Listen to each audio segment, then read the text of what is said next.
Dating Senator Bam Aquino itinalaga bilang bagong chairperson ng political party ng Katipunan ng Nagkakaisang Pilipino. Narito si Criza Lopez para sa detalye ng balita. Itinalaga si dating Senador Bam Aquino bilang chairperson ng political party na Katipunan ng Nagkakaisang Pilipino ngayong araw ng Martes, ika-14 ng Mayo.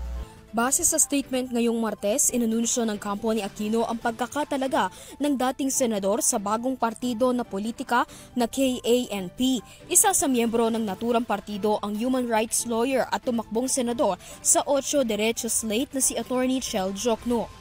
Sa inilabas na statement ni Attorney Jokno, malugod nilang tinanggap ang pagkakaluklo kay Aquino upang pamunuan ang partido. Binigyang diin ng KANP ang malinis na track record ng dating senador kung saan 50 batas ang naipasa nito sa kanyang termino. Kasama na rito ang libreng matrikula para sa mga Pilipino sa mga state university sa pamamagitan ng Universal Access to Quality Tertiary Education Act. Tiniyak naman ni Bam Aquino na magiging makabago ang KANP bilang partido kumpara sa mga nakasanayang tradisyonal na politika at mga politiko. Bago pa man maitalaga bilang chairman, nagbibigay na ng mga payo si Aquino para sa mga inisyatibo ng partido.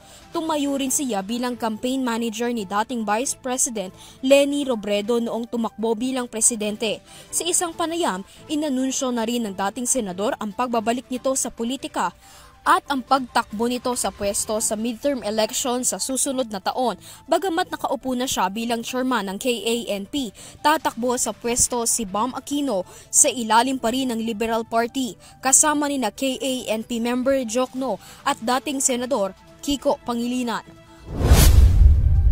Para sa EuroTV News, Criza Lopez, sumasaludo sa bawat Pilipino.